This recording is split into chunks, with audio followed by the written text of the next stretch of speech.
أعوذ بالله من الشيطان الرجيم. بسم الله الرحمن الرحيم. الله الذي سخر لكم البحر لتجري الفلك فيه بأمره ولتبتغوا من فضله ولعلكم تشكرون. وسخر لكم ما في السماوات وما في الأرض جميعا منه إن في ذلك لآيات لقوم يتفكرون.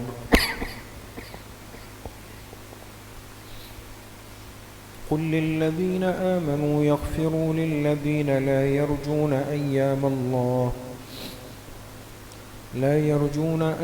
الله ليجزي قوما بما كانوا يكسبون. من عمل صالحا فلنفسه ومن أساء فعليها ثم إلى ربكم ترجعون. صدق اللہ العظیم. یہ سورۃ الجاثیہ کی آیت نمبر 12، 13، 14 اور 15 4 آیتیں آپ حضرات کے سامنے تلاوت ہوئی. گزشتہ درس میں آپ حضرات کے سامنے بات آئی کہ جو شخص اللہ پاک کی آیتوں کو سن لے، سمجھ لے، لیکن پھر اس کو قبول کرنے کے بجائے اس کا مذاق اڑائے،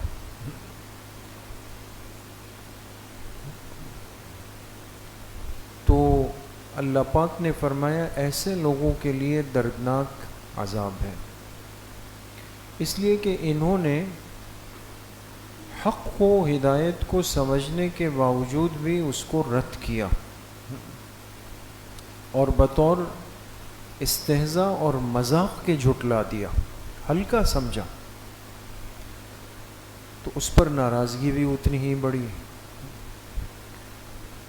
اور جو شخص اللہ کے کلام کو، اللہ کی آیات کو سن کر اس کو قبول کر لیتا ہے تو اس کے لیے جنت ہے اور جنت کے انعامات ہیں.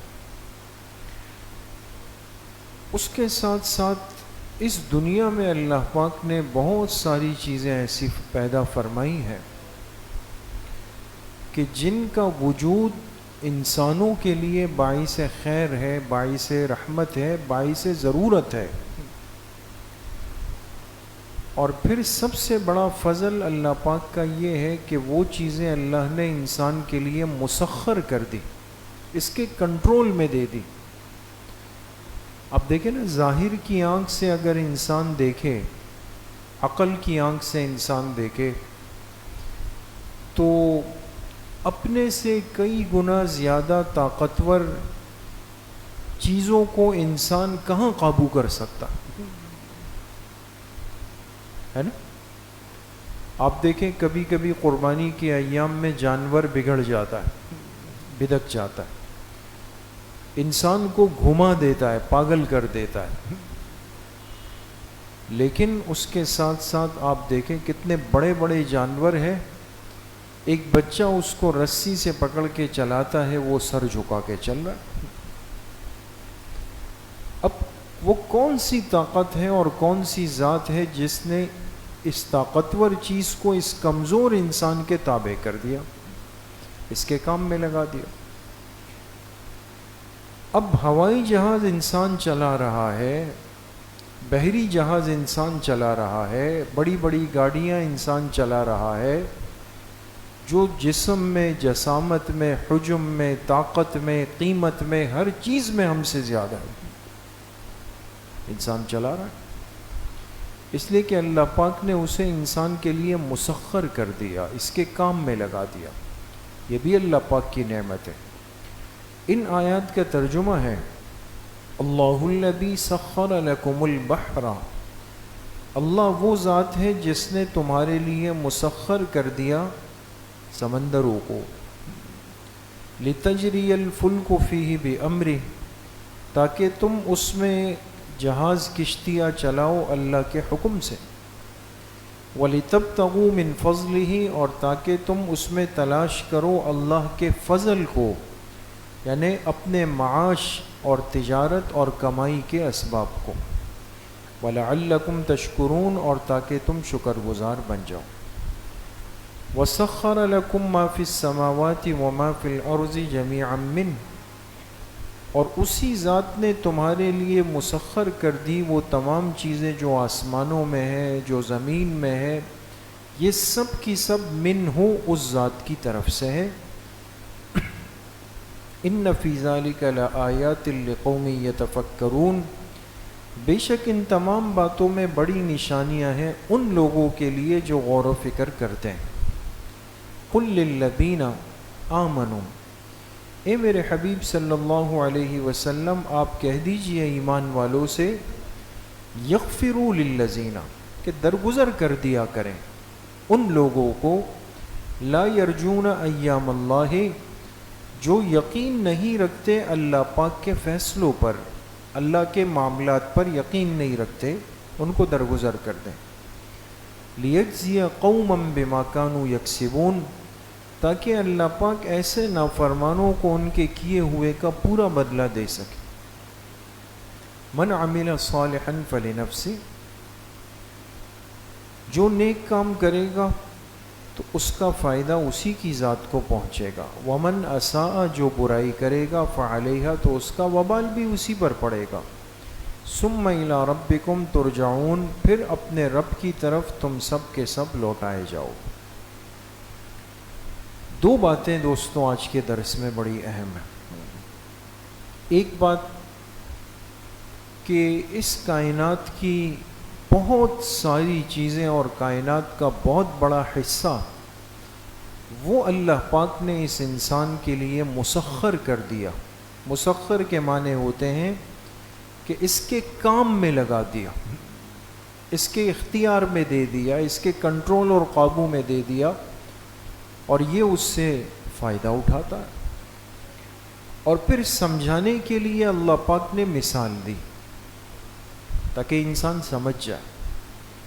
چلے زمین پہ تو ہماری زندگی کا اکثر حصہ گزرتا ہے، لیکن جیسے آپ بھی سنتے ہیں اور یہی ہمیں پڑھایا جاتا ہے کہ پوری دنیا کو اگر دیکھا جائے تو ایک حصہ خشکی کا ہے اور 3 حصے میں کیا ہے؟ پانی۔ معلوم ہوا کہ پانی کی مقدار زیادہ ہے، اس کا زور، اس کی طاقت، سب کچھ زیادہ ہے، لیکن اللہ پاک فرماتے ہیں یہی سمندر، دریا ہم نے آپ کے لیے مسخر کر دیے۔ کیوں؟ 2 فوائد اللہ پاک نے ذکر کیے جو بڑے فائدے ہیں، تاکہ تم ان سمندروں میں، اس پانی میں جہازوں کو، کشتیوں کو چلا سکو آپ اس کو۔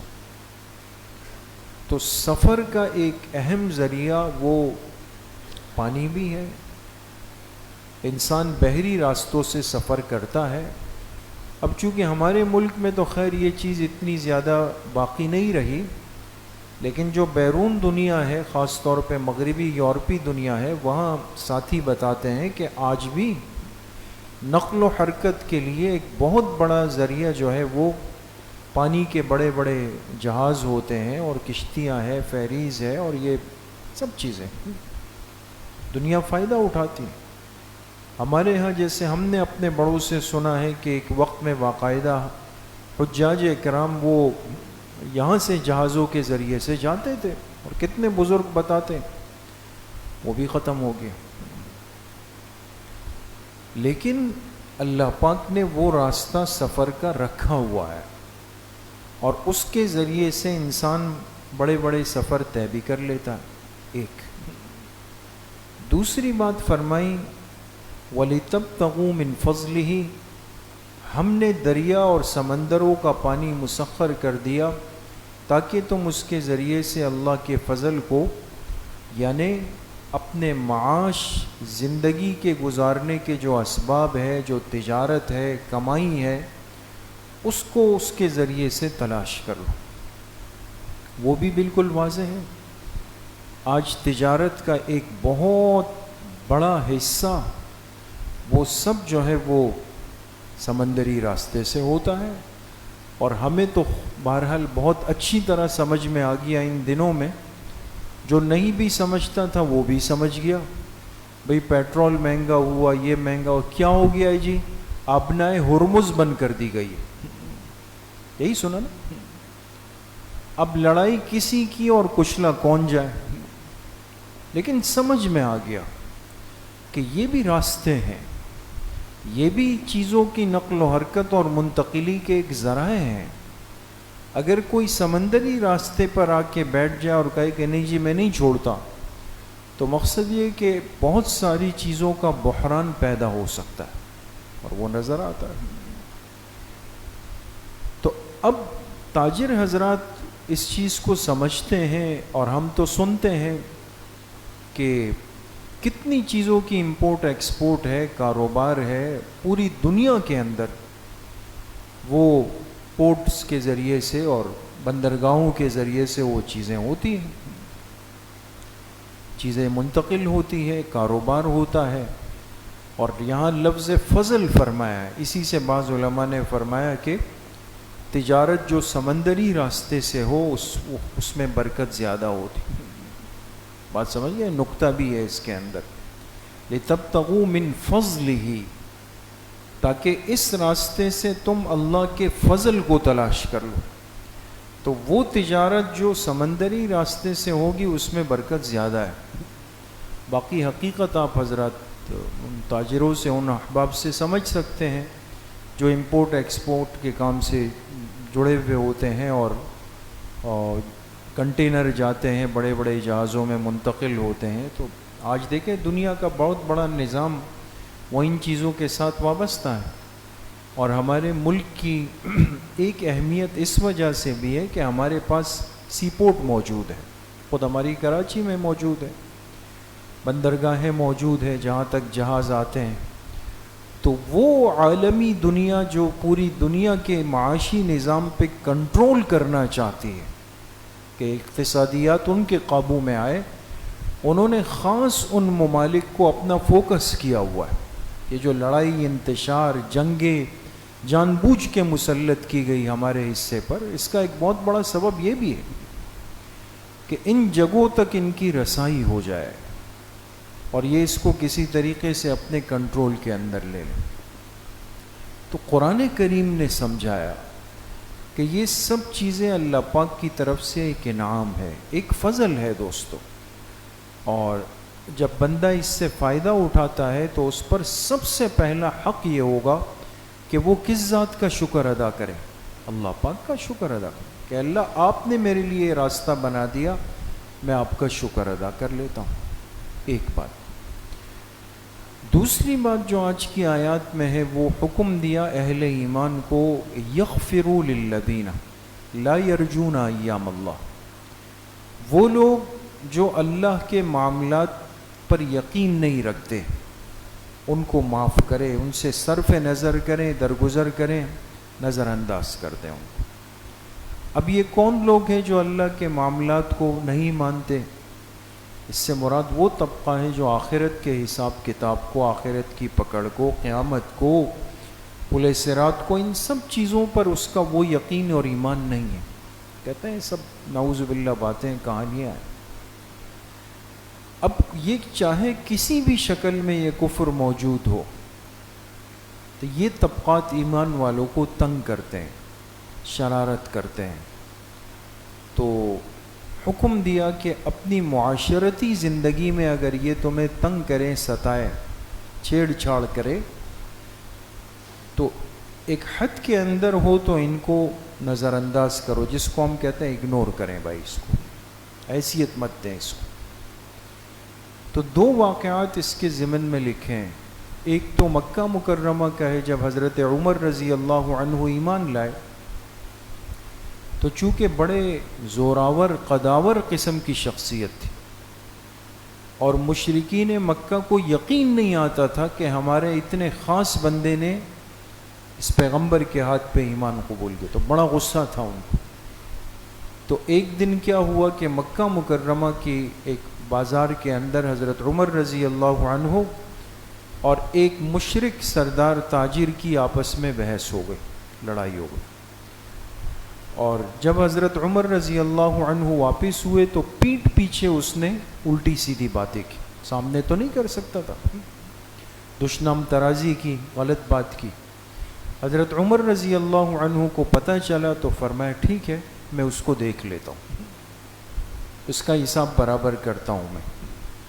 حضور علیہ السلام کو پتہ چلا تو آپ نے حضرت عمر کو بلایا اور فرمایا کہ اللہ پاک نے حکم دیا ہے قرآن کریم کے اندر کہ وہ لوگ جن کا آخرت پر ایمان نہیں ہے ان کی محض ان باتوں پر ان کو نظر انداز کرو، ان کو اہمیت ہی مت دو، لہٰذا آپ بدلہ نہ لیں، ان کو چھوڑ دیں، اس معاملے کو ختم کریں۔ بات سمجھ گئے دوستو؟ تو اس سے ایک بات سمجھ لیں کہ اس سے مراد حالت جنگ اور جہاد نہیں ہے کہ کافر آ کے سر پہ یا سرحدوں پہ کھڑا ہو جائے اور آپ کہیں کہ ہمیں تو حکم ہے کہ جی درگزر کریں، چلو جی بھئی جو حکم اللہ کا ہے قبول کرتے ہیں، وہ جتنی پٹائی کر دے۔ یہ نہیں، یہ معاشرتی زندگی، محلے میں بحث ہو گئی، گلی میں بحث ہو گئی، مارکیٹ میں بحث ہو گئی، ٹریفک سگنل پہ بحث ہو گئی، آگے پیچھے ہو گئی، چلے بھئی آپ اپنا راستہ لیں، اپنا کام کریں، میں اتنا فارغ نہیں۔ دوسری روایت وہ مدنی دور سے متعلق ہے۔ مدینہ منورہ میں آپ علیہ السلام تشریف لے گئے، غزوہ بنو مستلق، یہ ایک علاقہ تھا، ایک قوم تھی بنو مستلق، وہاں تشریف لے گئے۔ بنو مستلق سے واپسی ہوئی، ایک جگہ نماز کا وقت ہوا تو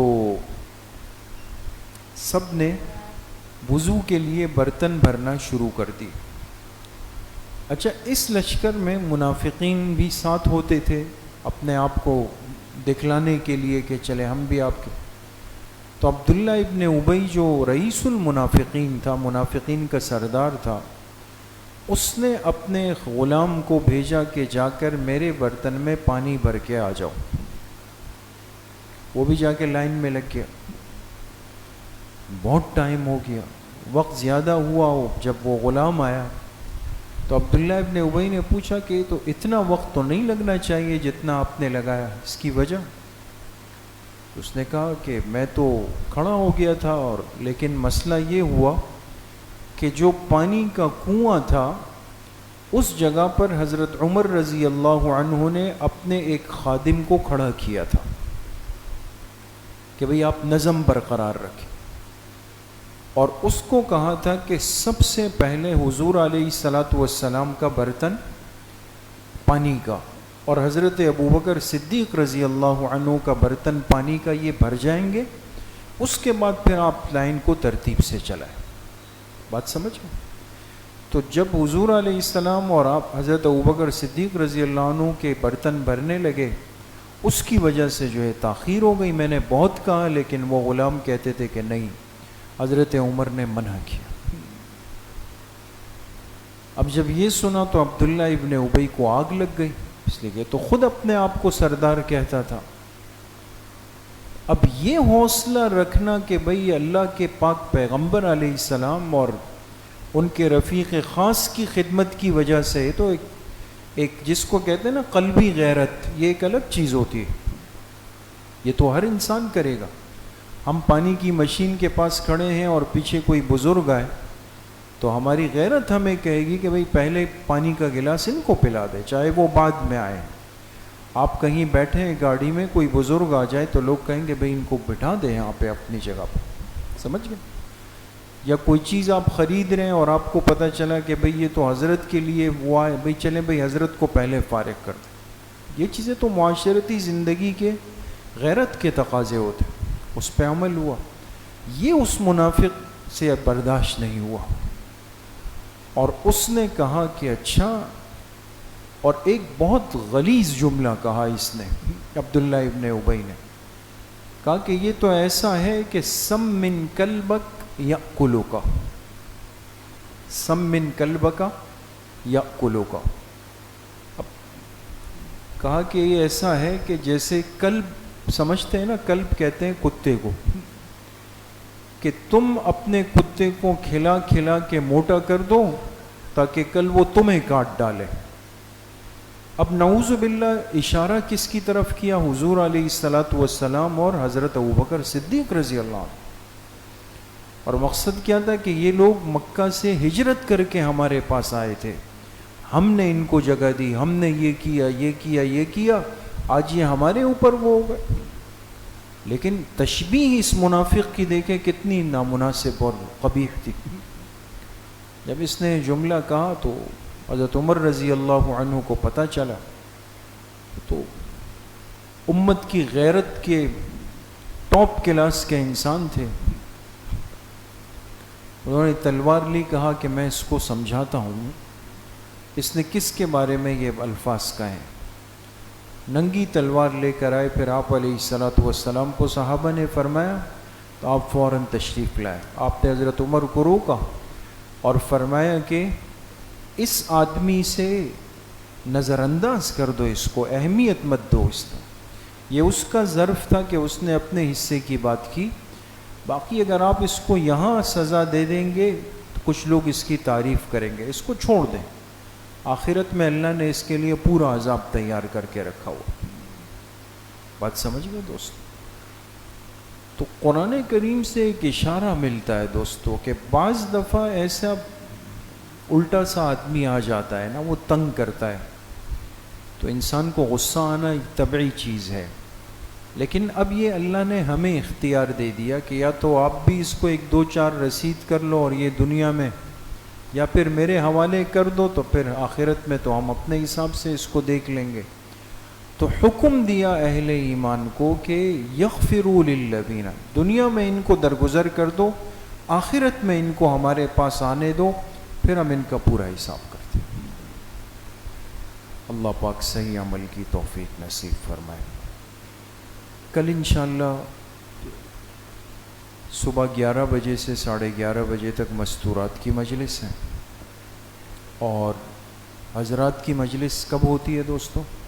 عصر کے بعد. لیکن آج جمعے میں نے عرض کیا کہ چونکہ ربیع الاول کا آغاز ہے تو اس نسبت کی 2 خصوصی مجلسیں ہیں، ایک ہفتہ اور ایک اتوار، کل اور پرسوں، مغرب کے بعد دونوں دن 35-40 منٹ کی مجلس. لہٰذا جو کل کی عصر کی مجلس ہے وہ بھی مغرب کے بعد ہی ہوگی، یعنی ایک ساتھ ہوگی، عصر کے بعد نہیں ہوگی. آپ تمام حضرات سے یہ درخواست ہوگی کہ اس دونوں مجالس میں کل بھی اور پرسوں بھی اہتمام سے تشریف لائیں، چونکہ ماہ مبارک شروع ہو رہا ہے اور بہت ضروری ہے کہ آپ علیہ الصلاۃ والسلام کی نسبت کو، آپ کی حیات مبارکہ کو، آپ کی سیرت طیبہ کو ہم اچھے انداز میں سن بھی لیں، سمجھ بھی لیں اور اس پر عمل کرنے کی کوشش بھی کریں. ٹھیک ہے انشاءاللہ. الحمدللہ رب العالمین والصلاۃ والسلام علی